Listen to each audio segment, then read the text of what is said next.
or give the pointers on the president's speech that he delivered in the joint House sittings, Mr. Speaker. The president noted that the government has learned through the hard way to listen to its citizens on the issues they're raising from time to time, and that he acknowledged the mistake that we had done, for example, when we attempted to pass the Finance Bill 2024, we did not carry the whole country with us. We did not take time to communicate and to let them know the very good and very gainful steps that we were going to achieve and make through that bill, Mr. Speaker. And so the president noted that we need to, and that was the mood of his speech, that he wanted the whole country to know the steps that we are making. Mr. Speaker, the step that we are making in the health sector is revolutionary. And for the first time, I heard the president refer to it as Taifa Care. And I was seated next to Senator for Nakuru, Senator Tabitha Keroche, and I was telling her, if it was a selfish leader, they would have called this insurance Ruto Care, because the changes that are going to be effected by these laws that we passed in this very house are revolutionary, and they are going to be a game changer. They are actually a game changer when finally implemented. Mr. Speaker, we as politicians are called upon from time to time to help our people whenever they have a family member going through health issues, and it was very expensive to treat our people in the past. I remember when we were campaigning, when we were going to the people, giving them the promises of what we were going to do. The president, time and again, made reference to this social health insurance fund and how it was going to work, that it was pegged on what you're earning. Today, we are charged 2.75% of your gross income. Personally, I was charged in October. I paid 32,000, up from the 700 that I was paying before. I'm sure those who earn less, the bottom deduction is 300 shillings, down from 500 shillings, Mr. Speaker. And that means that when all Kenyans are covered comprehensively, we will have less harambes to attend to. We cannot complain about the 32,000 shillings that we are getting deducted, because that is just a drop in the ocean compared to what we give every day through M-Pesa, through physical harambes, and assisting other people sort their health issues. I don't know if Kenyans know that previously you could find somebody stabbed by the roadside, and you could not dare take that person to hospital because you would have to cover their costs. Under the Social Health Insurance Fund, you can freely take that person to hospital for emergency care because they are covered. The chronic illnesses are also covered.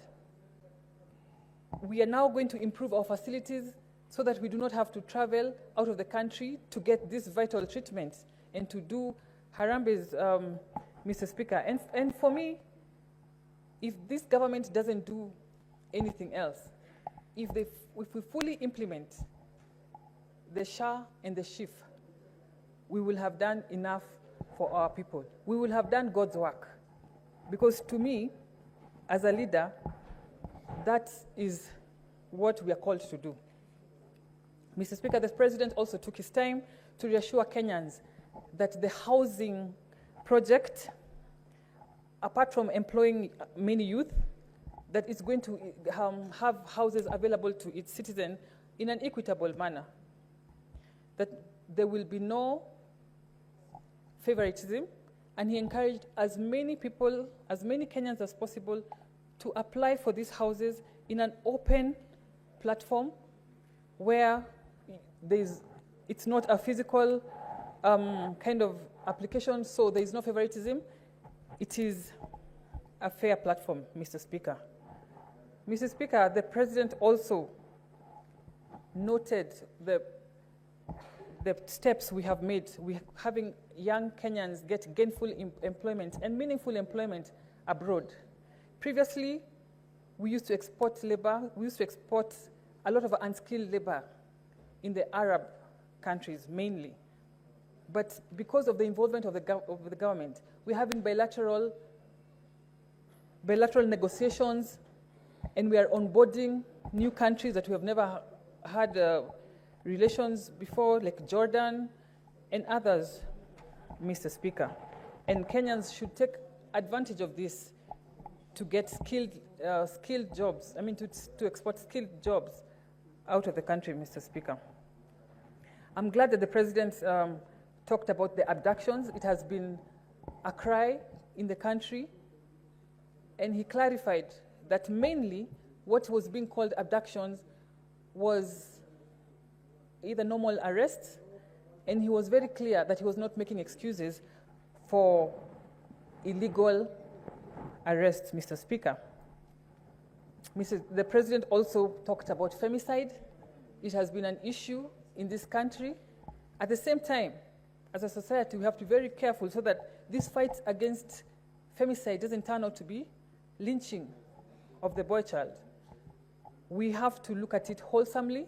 We have to protect our boy child, because I don't think we are raising murderers, but it's a complex issue that needs to be looked at wholesomely, Mr. Speaker.